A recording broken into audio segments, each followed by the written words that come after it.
London, Prime Minister Boris Johnson faced a torrent of calls on Saturday to dismiss his most influential advisor, Dominic Cummings, after reports that Mr. Cummings had visited relatives in Northern England while he was ill with the coronavirus, a violation of Britain's lockdown rules.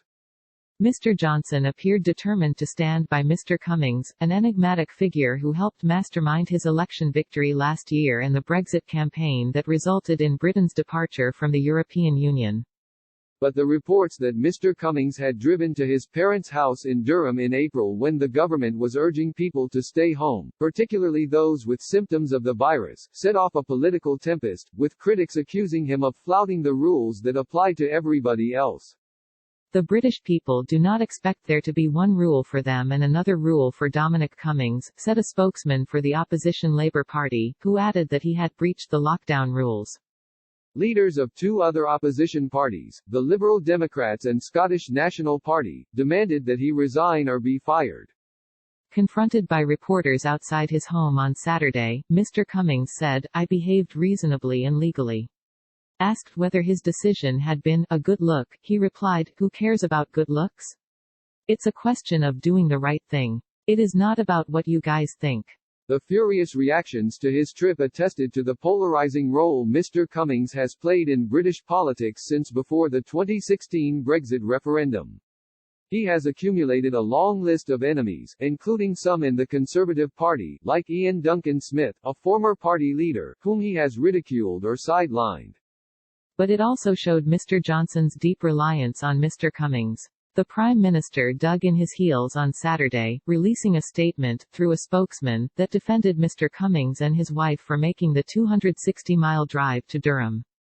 It said they had been trying to line up care for their young child after he contracted the virus and expected he would fall ill.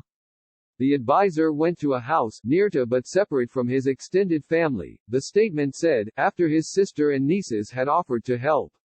His actions were in line with coronavirus guidelines, the statement said. If so, however, Mr. Cummings seemed eager not to disclose the trip. His wife, the journalist Mary Wakefield, wrote an account of her husband's illness in The Spectator that made no mention of their drive and suggested he had been bedridden for 10 days at home with a high fever and spasms that made the muscles lump and twitch in his legs. Mr. Cummings himself described being shut in with Ms. Wakefield, who also had symptoms, for more than 2 weeks, beginning at the end of March, when he contracted the virus soon after Mr. Johnson. Violations of the lockdown by prominent figures have become a recurring theme in Britain, with the penalties falling harder on private citizens and scientific experts than on government officials. Neil Ferguson, an epidemiologist and advisor to the government, stepped down from a key scientific panel after acknowledging he had invited a woman with whom he was reported to be romantically involved into his apartment during the lockdown. Scotland's chief medical officer, Catherine Calderwood, resigned in April after reports she had travelled twice to a vacation home.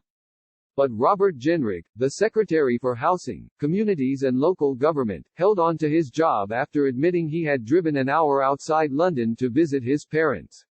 And Stephen Kinnock, a prominent Labour Member of Parliament, brushed aside criticism from the police after he visited his father, Neil Kinnock, for his birthday in March. Though an advisor and not an elected politician, Mr. Cummings has twice been critical to Mr. Johnson's political success. Not only is he an accomplished campaigner, the man behind the pro-Brexit slogan, "Take Back Control," but he also inspired Mr. Johnson's agenda to spread prosperity to neglected areas of the country, including the north.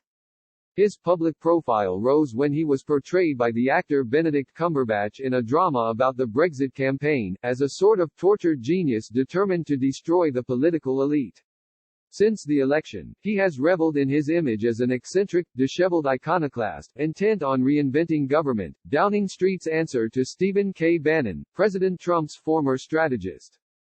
Mr. Cummings put out a call for weirdos and misfits to join him in the government. One of those appointed later resigned. He mocked cabinet ministers, appearing to suggest that children's cartoon characters might do a better job. And he clashed with grandees of the Conservative Party, once describing a former Brexit secretary, David Davis, as thick as mince, lazy as a toad, and vain as Narcissus. Cabinet ministers and other conservative lawmakers showed support for Mr. Cummings on Saturday, including the Foreign Secretary, Dominic Raab, the Chancellor of the Exchequer, Rishi Sunak, and the Health Secretary, Matt Hancock.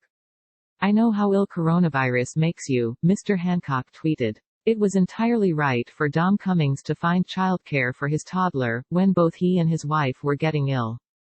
Others stayed silent, however, perhaps waiting to see whether Mr. Cummings could ride out the storm. While the Labour Party demanded answers, it stopped short of demanding his resignation.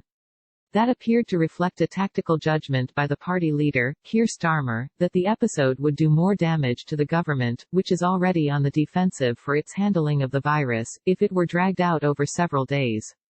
And criticism flowed not just from opposition politicians. Julia Hartley-Brewer, a broadcaster and journalist who generally leans to the right politically, described how she had been separated from her 77-year-old mother, who lives on her own and suffered a heart attack in December. "So excuse me if I am beyond bloody incandescent at what Dominic Cummings did," she wrote in a tweet that used another expletive.